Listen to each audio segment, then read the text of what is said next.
Senhor Deus e Pai, aqui nós estamos diante da Tua presença, Senhor. Sabemos, Senhor, que esta é a hora mais importante do culto, Pai. Até aqui Tu esteve presente conosco, Senhor. Até aqui podemos sentir a Tua presença, ó Pai. Mas agora viemos te pedir, Senhor, abra o nosso coração, Pai, e o nosso entendimento, Senhor, para que venhamos entender o que o Senhor quer falar conosco. Não o que queremos ouvir, Pai, mas o que vem do céu, Senhor. Pai, use o Teu servo, Senhor, como o Senhor vem usando, e que a gente possa estar apto, Senhor, para receber essa palavra, Pai. No nome de Jesus, e a igreja diz, amém. Meus irmãos, a paz do Senhor. Amém. Meus irmãos, a paz do Senhor. Amém. Quantos já sentiram a presença de Deus nesta noite? Aleluia. A atmosfera é real da presença do Senhor. É um clima profético para Deus realizar grandes coisas no nosso meio. Por isso, abra sua Bíblia no livro de 2 Timóteo, capítulo de número 4, verso de número 6. Livro de 2 Timóteo, capítulo de número 4, verso de número 6, Mateus, Marcos, Lucas, João, Atos dos Apóstolos, Romanos, 1 Coríntios, 2 Coríntios, Gálatas, Efésios, Filipenses, Colossenses, 1 Tessalonicenses, 2 Tessalonicenses e 1 Timóteo, 2 Timóteo, capítulo de número 4, verso de número 6 a seguir. Enquanto os irmãos encontram o endereço bíblico, quero agradecer ao Senhor por mais uma vez poder pregar a sua palavra, tendo em vista que os anjos gostariam de pregar a palavra do Senhor e não podem. Os mortos gostariam de ressuscitar para pregar a palavra do Senhor, mas também não podem. Mas o Senhor nos confiou essa rica responsabilidade de vos anunciar as boas novas de Cristo Jesus nesta noite. Quero agradecer também ao pastor Júlio, pastor Adelmo, que nos concede a oportunidade, pastor Cassiano e a polícia Daniela. Deus abençoe em nome de Jesus. Ao tecladista mais bonito, Deus abençoe em nome de Jesus. É verdade, pastor? Concordo.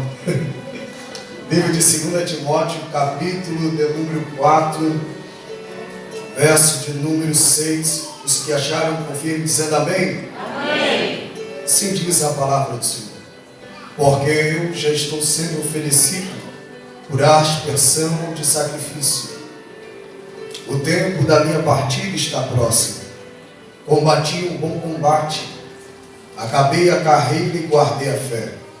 Desde agora, a coroa da justiça me está guardada, a qual o Senhor, justo juiz, me dará naquele dia, não somente a mim, mas também a todos que amarem a sua vinda. Amém? Podeis tomar os vossos assentos, por gentileza. Irmãos, nós temos alguns DVDs que vai servir ali para o nosso retiro. Nós temos Deus Não Está Morto 2 e 3, Mega Bíblia Digital com mais de 6.500 livros, com a enciclopédia Champ, Desenho Bíblico, Casamento Blindado, que são 4 filmes de casamento num DVD só. E também temos o DVD de MP3 para você colocar no carro, apenas R$10. Amém? Meus irmãos, para nós entendermos esta narrativa bíblica, tudo se inicia quando Jesus veio a este mundo com uma missão de buscar e salvar o que se havia perdido. O que se perdeu foi a aliança, o que se perdeu foi o contato, o que se perdeu foi a intimidade entre o homem e Deus. E quando Jesus vem a este mundo, ele enfrenta muitos desafios, mas dentre os quais ele sai mais do que vencedor de todos eles. E por último, o maior desafio de todos, a cruz do Calvário, a morte. Depois de 3 dias, ele ressuscita. E quando ele ressuscita, ele aparece para os seus discípulos num período de 40 dias e 40 noites. E diz: ficai em Jerusalém, até que do alto sejais revestidos de glória, poder, autoridade. Recebereis minhas testemunhas, tanto em Jerusalém, Judeia, Samaria e até os confins da terra. E assim os discípulos vão se dirigir a Jerusalém.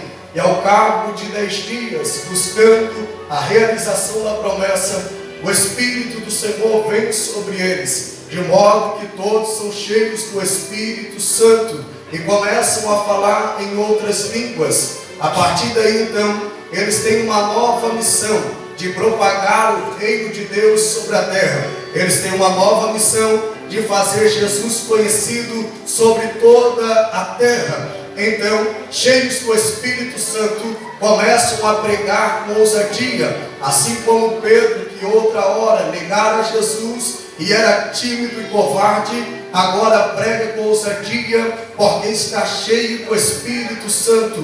Pregavam de forma eloquente, pregavam de forma em que as pessoas não conseguiam resistir quando ouviam a voz e a palavra da verdade.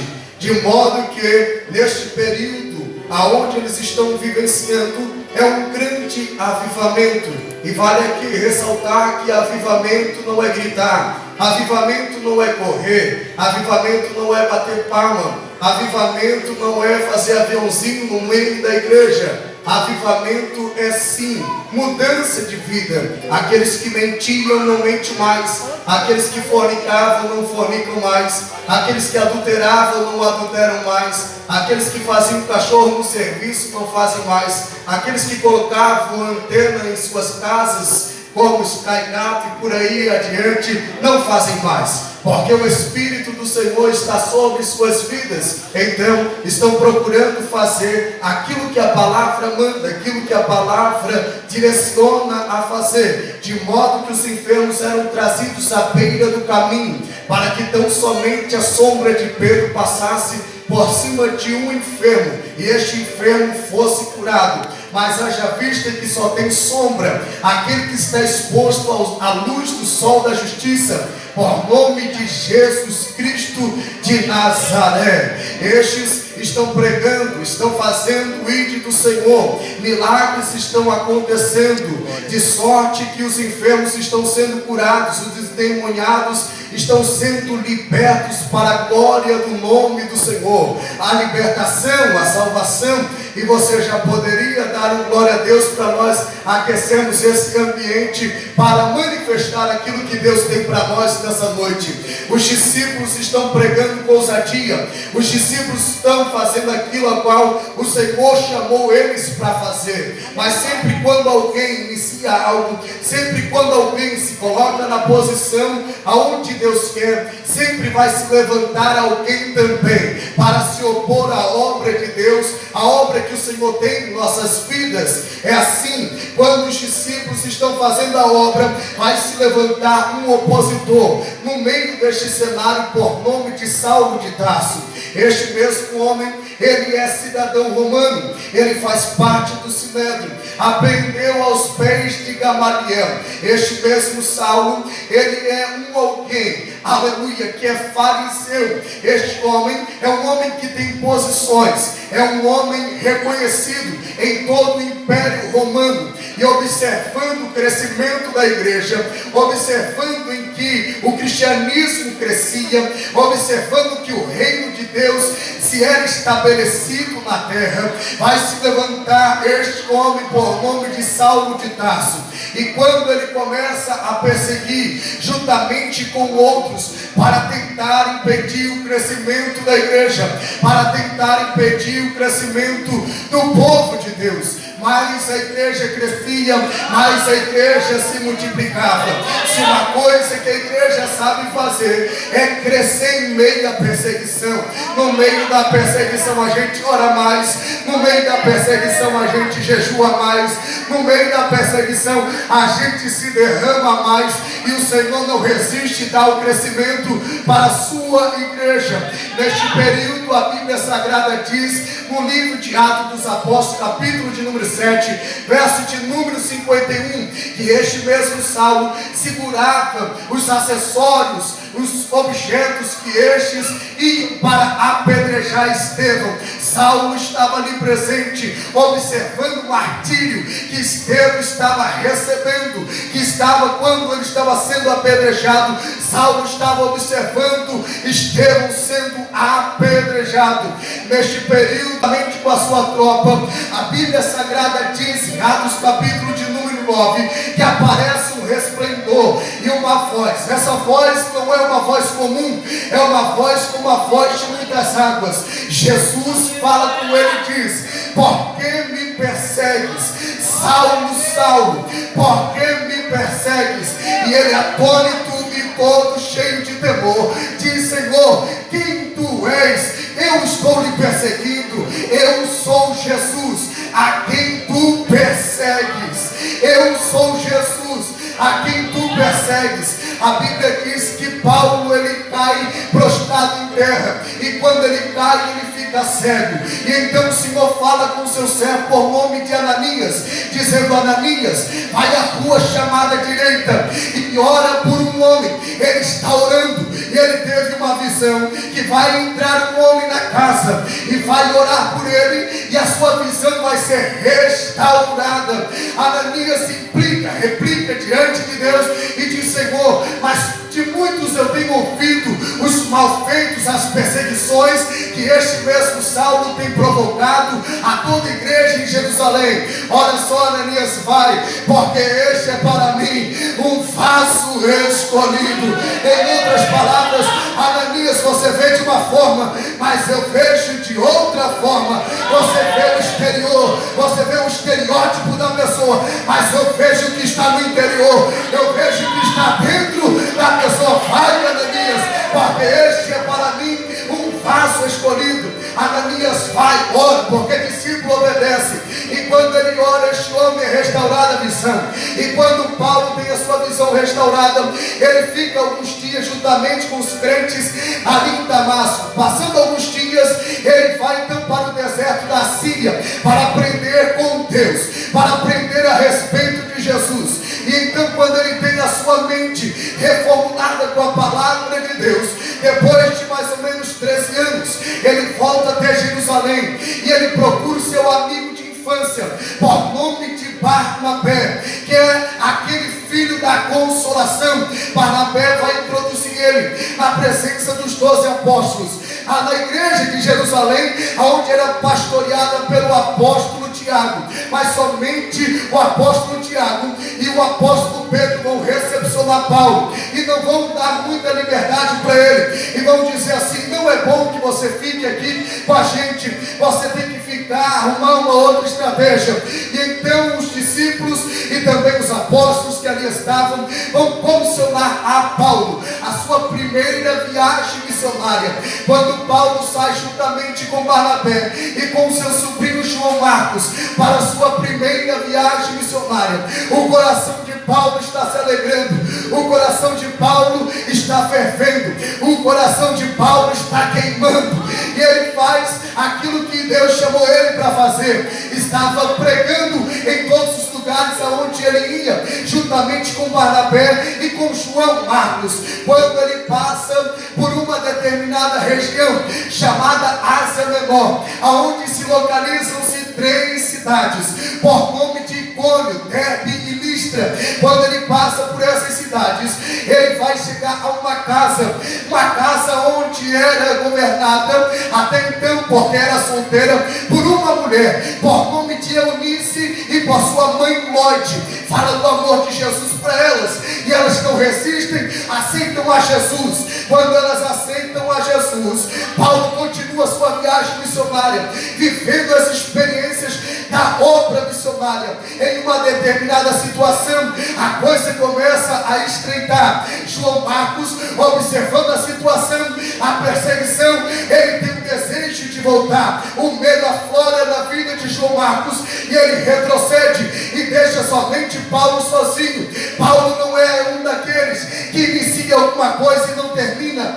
Paulo é um daqueles cristãos que inicia e não termina aquilo que Deus colocou em suas mãos. Paulo é um daqueles que, se Deus chamou, ele não olha para o Egito. Paulo é um daqueles que, quando o Senhor manda, ele vai, independente da perseguição, da calúnia,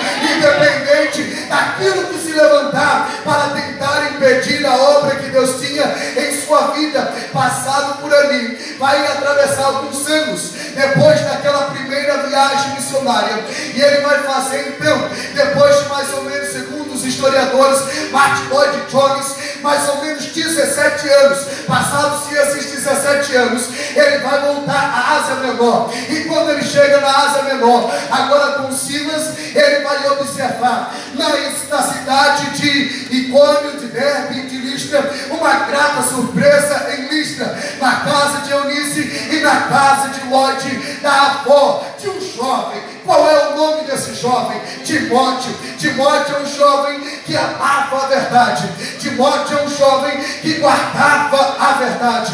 Timóteo é um jovem que abria mão dos pecados. Timóteo é um jovem que tinha um foco, uma determinação, o céu, e no seu coração ardia um desejo de falar de Jesus. E observando o testemunho de Timóteo, Paulo então observando que Timóteo queria, que o Timóteo tinha a capacidade, que Timóteo queria fazer algo diferente, Paulo então deseja levar ele na sua segunda viagem missionária. Eles passam por Corinto, passam por outras cidades, passam por Jerusalém. Eles estão na viagem missionária e vivenciando a realidade da obra missionária. Num dia ficam hospedados no hotel 5 estrelas, no outro dia dormem no relento. Num dia eles são aplaudidos, no outro dia são perseguidos e apedrejados. Num dia eles estão muito bem, no outro dia passam dificuldade. Num dia comem costela, fogo de chão, irmão João, e no outro dia comem pão e água. Num dia eles se alimentam no estabelecimento do nível da panificadora Lisboa, e no outro dia eles passam necessidade. É a realidade da obra missionária. Um dia você está bem e no outro dia você não está bem, mas nesse período ele não abre mão. Neste período Timóteo vai criando um amor de pai para com filho, e da mesma forma reciprocamente de Paulo para Timóteo. Timóteo agora tem Paulo como seu filho, como seu pai, e Paulo tem Timóteo como seu filho. Passado-se algum período, ele vai estabelecer Timóteo como pastor em Éfeso, e ele vai dar continuidade à sua segunda viagem missionária. Você já vai entender aonde eu vou chegar. Fica tranquilo, Deus não opera na ansiedade.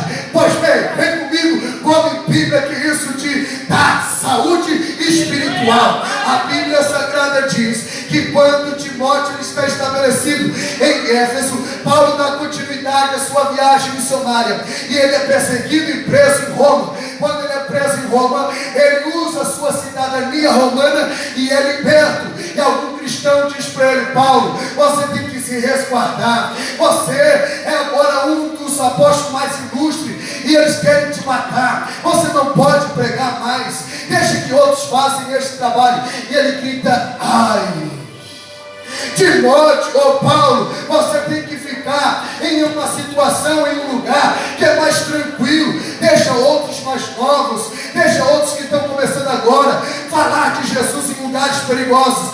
E ele diz: ai.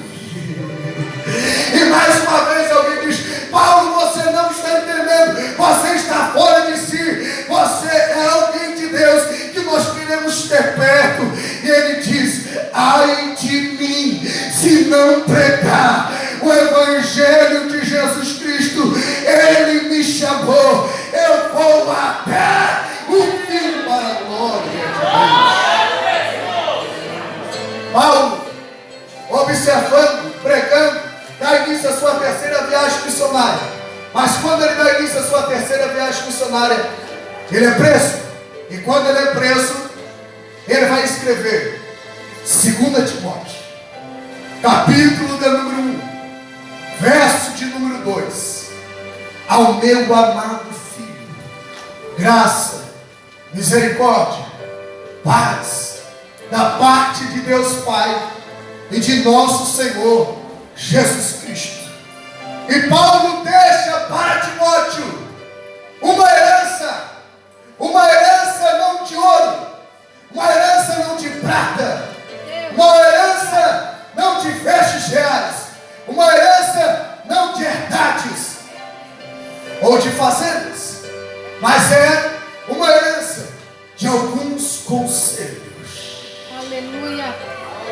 A Bíblia diz que na multidão de conselhos há sabedoria. A Bíblia diz que quando Moisés estava sendo usado por Deus para libertar o povo, Jetro, seu sogro, observa ele do seu lado, ele enxugando as calças, e ele diz: eu te aconselho a escolher alguns homens que amem a verdade e aborrecem a avareza, para estar do seu lado, para enxugar as calças menores. E ele faz isso. E o conselho dá por consequência descanso. Primeiro, a Bíblia diz em 2 Reis capítulo 6, Eliseu junto com Geazi está no alto do monte. E quando eles estão no alto do monte, os assírios estão rodeando o monte. E então Geazi diz: ai meu Senhor, nós vamos perecer. E o Senhor, e Eliseu fala diante do Senhor: Senhor, abre os olhos do moço para que ele possa ver. E ele viu cavalos e cavaleiros ao redor de Eliseu. E quando os assírios estão subindo, Eliseu ora: Senhor, cega eles. E eles foram cegos. Conduziu eles até a capital do reino do norte, em Samaria. E Eliseu ora: Senhor, abre os olhos deles. E o Senhor abriu. E eles viram que estavam no meio de Samaria, vulneráveis. E então o rei pergunta: é para matar Eliseu? Ó rei, te aconselho, faz um banquete, faz uma mesa grande, para todos se assentarem e se alimentar. O rei ouve o conselho. Quando ouve o conselho, todos os soldados, os generais que ali estavam, se alimentam. E diz a Bíblia que através daquela atitude de um conselho, se sucedeu muitos anos de paz. Conselho traz paz. Eu me lembro muito bem que quando eu fiz a minha apresentação do TCC, no curso que eu fazia, eu apresentei subordinado ao tema de um versículo de Lucas capítulo 14, verso de número 28, o qual é um homem que vindo a construir uma torre, não senta, planeja antes os seus gastos, porque vindo ele lançar os alicerces, e não podendo terminar, o estrangeiro vizinho passa, olha a obra pela metade e diz: esse homem começou e não pode terminar. E eu apresentei, pastor Júlio, o tema dizendo: sucesso, consequência de um bom planejamento. Através de um conselho, dá sucesso, traz sucesso. Os frutos são sucesso para a nossa vida. Paulo vai dar um conselho para Timóteo. E qual é o conselho? Aqui eu começo a pregar. Timóteo, foge da doutrina de demônios. Timóteo foge da doutrina de demônios. E a doutrina de demônios tem por objetivo cauterizar a mente e levar à apostasia. Uma das doutrinas de demônios que tem crescido de forma assustadora em nossos dias é que alguns dizem que o Espírito Santo é uma força ativa. Uma força ativa, ela não tem sentimentos. Uma força ativa não tem vontade própria. O Espírito Santo não é uma força ativa. Se não vejamos, a Bíblia diz: e não entristeceis o Espírito de Deus, o qual foste selado para o dia da redenção. E não entristeceis sentimentos, emoções que só uma pessoa pode ter. E não entristeçais o Espírito de Deus, o qual foste selado para o dia da redenção. O Espírito do Senhor é uma pessoa, e porque Ele é uma pessoa, Ele quer se relacionar com o ser humano. E quando o Espírito se relaciona, Cristo é gerado. Pode comprovar na Bíblia. A Bíblia diz que Maria, ela se relaciona com o Espírito, e quando ela se relaciona com o Espírito, Cristo é gerado dentro dela. Ou seja, quando eu e você temos relacionamento, temos intimidade com o Espírito de Deus, Jesus, aleluia, é gerado na nossa vida. Quando temos intimidade, falamos como Jesus fala, pensamos como Jesus pensa, agimos como Jesus age, porque temos relacionamento.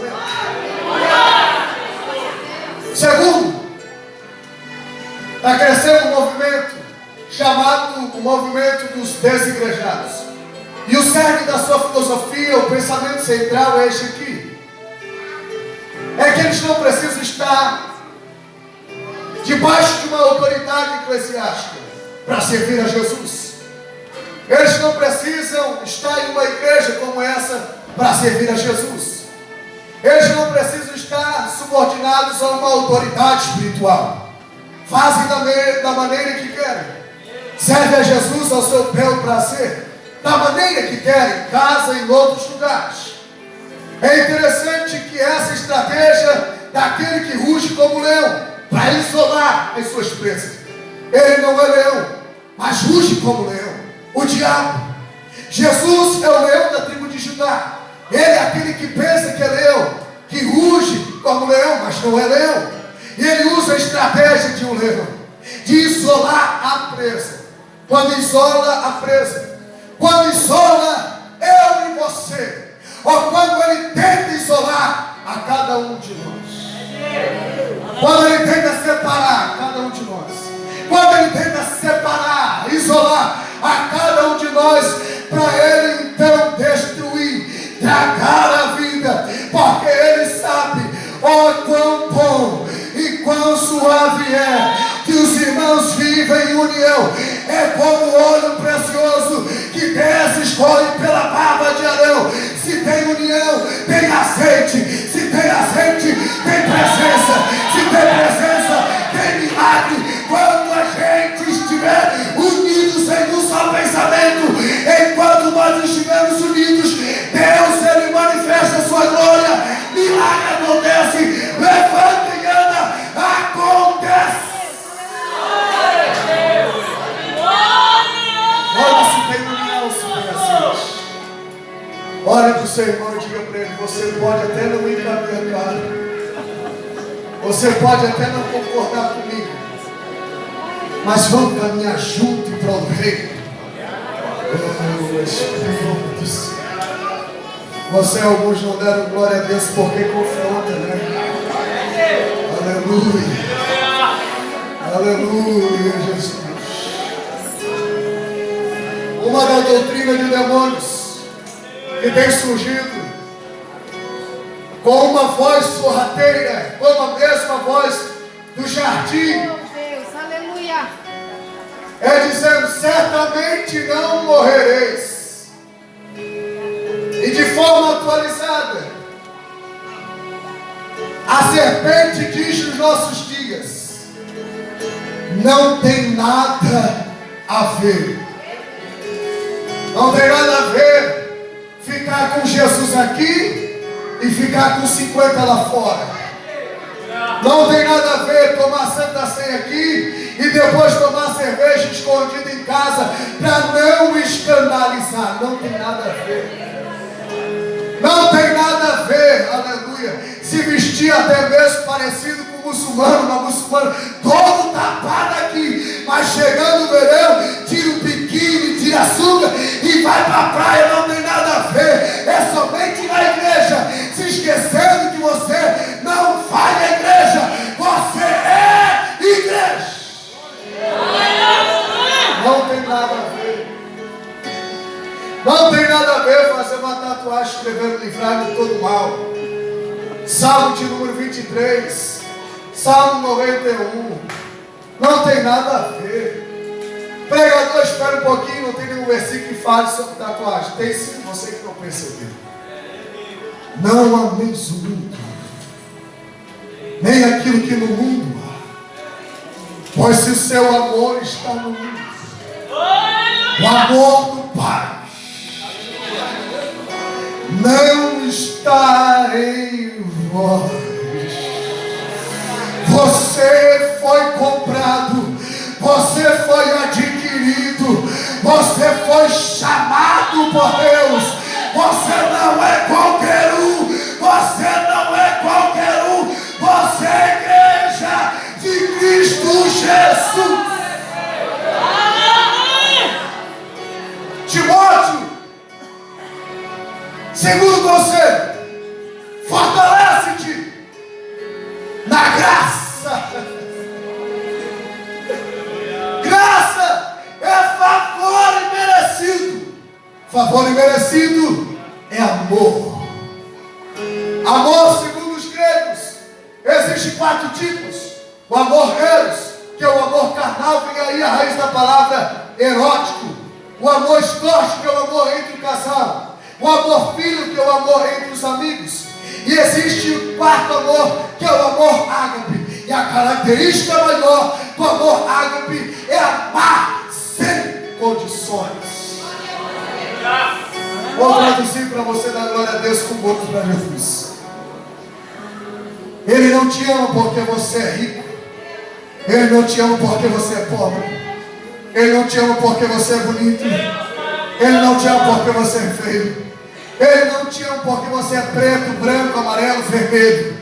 Ele simplesmente ama sem condição.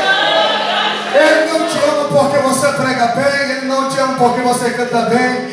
Ele não te ama porque você tem status na sociedade. Ele não te ama muito porque ou menos porque você faz alguma coisa. Ele simplesmente te ama. Em outras palavras, Paulo está dizendo para Timóteo: Timóteo, eu sei que dentro do ser humano há um conflito entre o espírito e a carne. A carne quer fazer as coisas que te afastam de Deus. O espírito quer fazer aquilo que lhe aproxima de Deus. E as suas consequências refletem na alma, nos sentimentos e nas emoções. Eu sei que vai vir vezes, Timóteo, que você vai querer fazer uma coisa e você não vai conseguir fazer. Eu já orei outra vez, 3 vezes diante de Deus, pedindo: Senhor, aquilo que eu quero fazer eu não faço, mas aquilo que eu não quero fazer, isto eu faço, Senhor. E eu pedi 3 vezes ao Senhor, e o Senhor me respondeu: Paulo, a minha graça te basta. Paulo, a minha graça te basta. Glória a Deus, aleluia. Não é nada sobre aquilo que você faz que Deus te ama mais. Nada do que você fizer vai fazer Deus te amar mais. Nada do que você fizer vai fazer Deus te amar menos. Ele te ama da mesma maneira.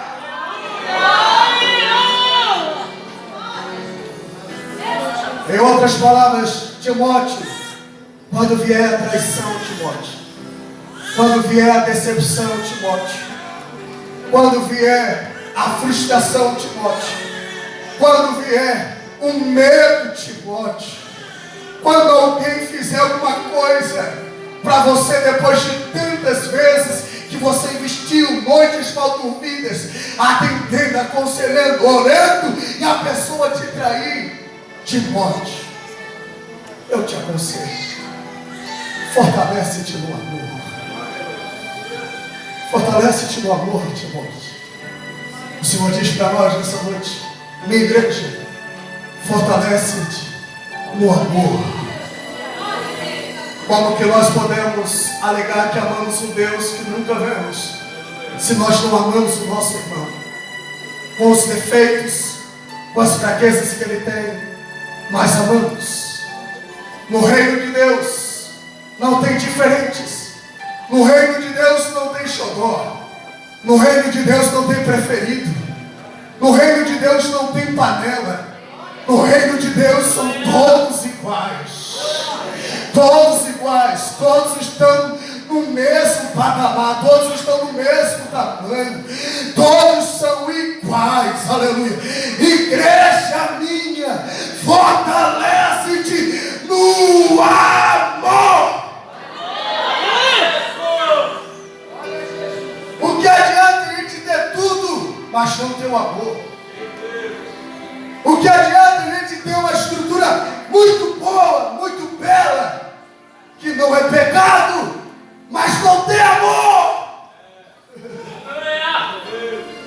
Chegarmos, olharmos para um mendigo indiferente, olharmos para uma prostituta indiferente, olharmos para um drogado indiferente com um ar superior, se não fosse a graça de Deus. a graça de Deus. Eu pergunto nessa noite, quem aqui pensa que a salvação é por méritos próprios? Pode levantar e dizer, eu sou bom. Microfone para aqui. Nenhum de nós merece a salvação. Nenhum de nós tínhamos a possibilidade, mas Ele olhou e nos amou. Oh, Jesus. O amor de Deus precisa ser mais vivido entre nós. O amor de Deus precisa estar mais em nossas mensagens. O amor de Deus precisa estar mais nas nossas atitudes. O amor de Deus precisa exalar mais em nossa vida.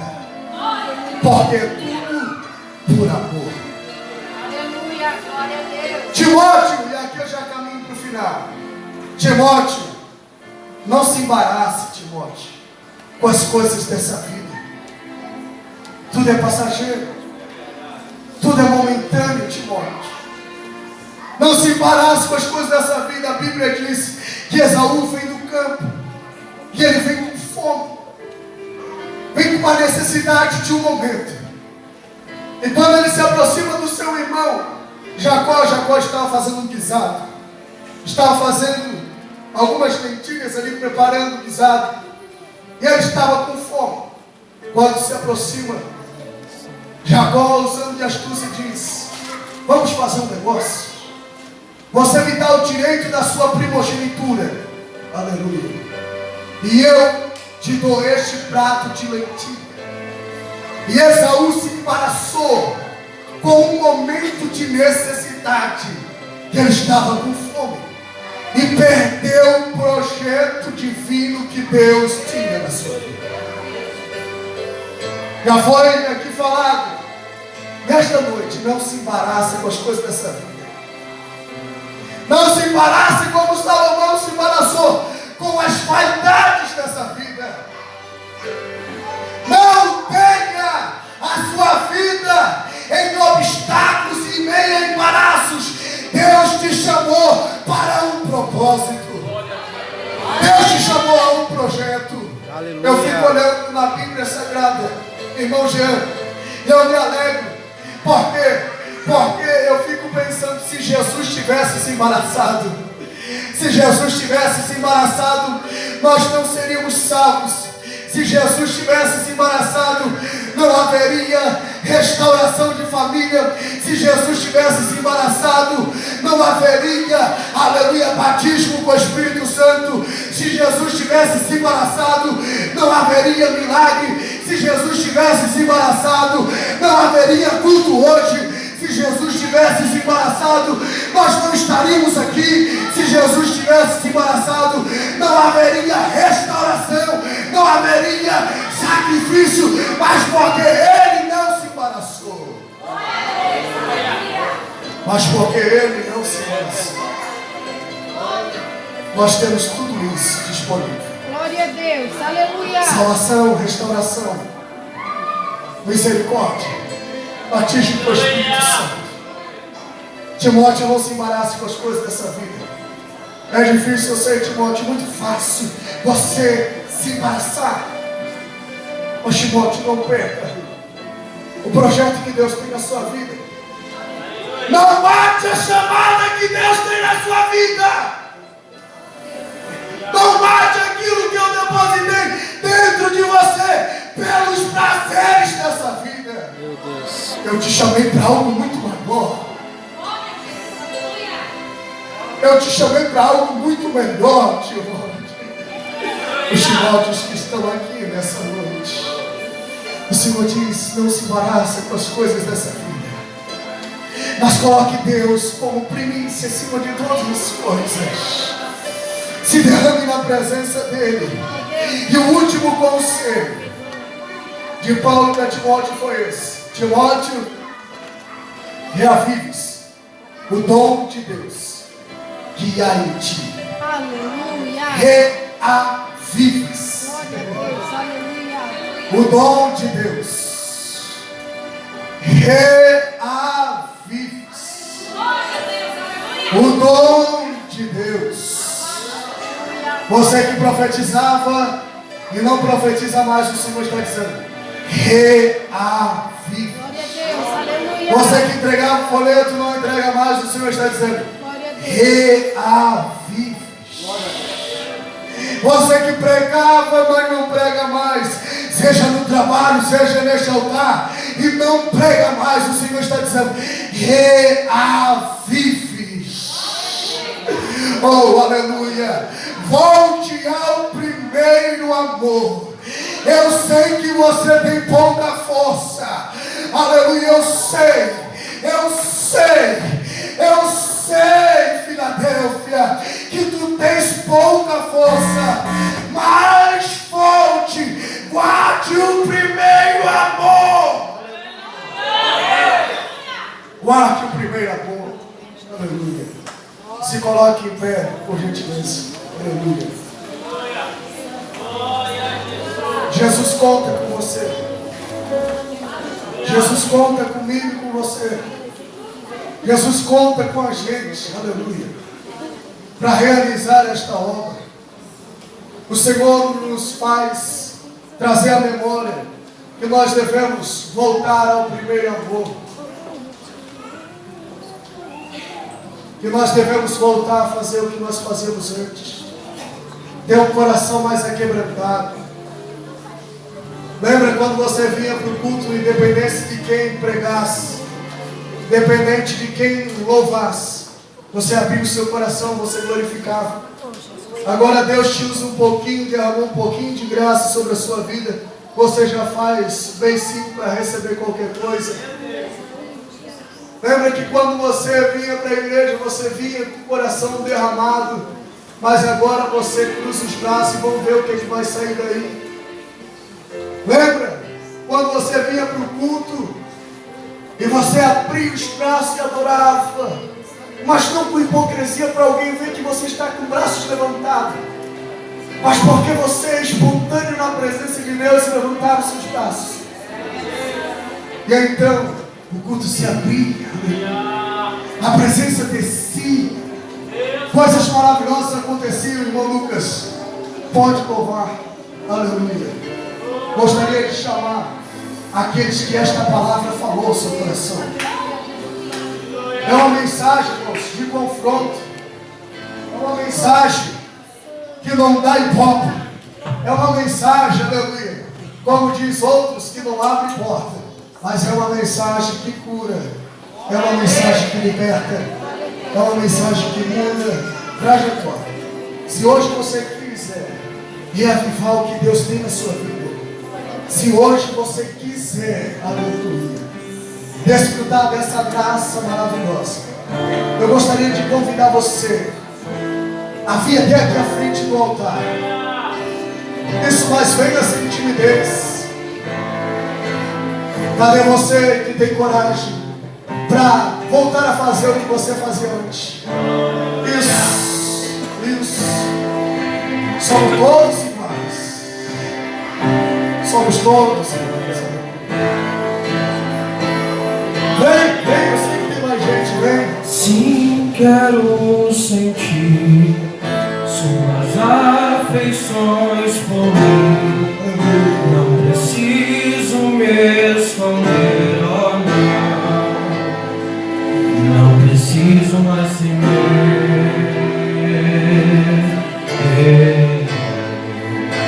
Não preciso mais temer. Rompe o orgulho, rompa a soberba, se humilhe na presença de Deus. É a melhor coisa que existe. É a melhor coisa que existe, se humilhar na presença do Senhor. O Senhor está reavivando pessoas aqui. Essa graça te alcança hoje, independente do que você fez. Essa graça te alcança hoje novamente. Essa graça te alcança novamente. Aleluia. Quando eu te vejo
seu coração, eu quero orar por você.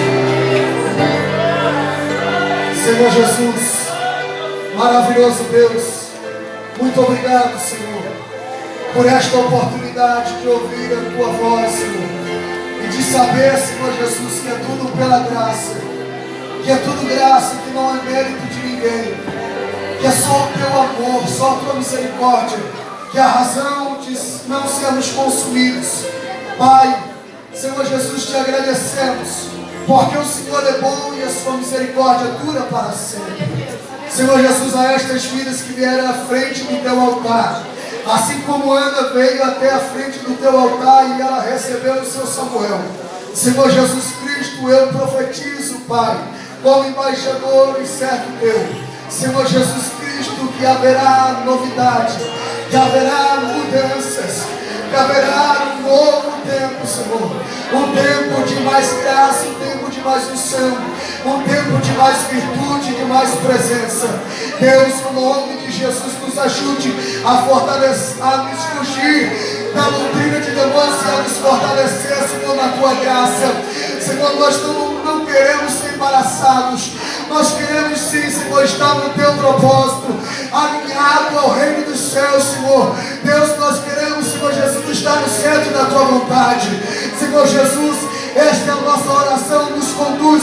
Mostra, Senhor Jesus, que esta noite não é mais uma noite, mas é um dia que o Senhor marcou para falar conosco, Deus. Em nome de Jesus, você que concorda, diga um amém bem forte, aplaudindo o Senhor.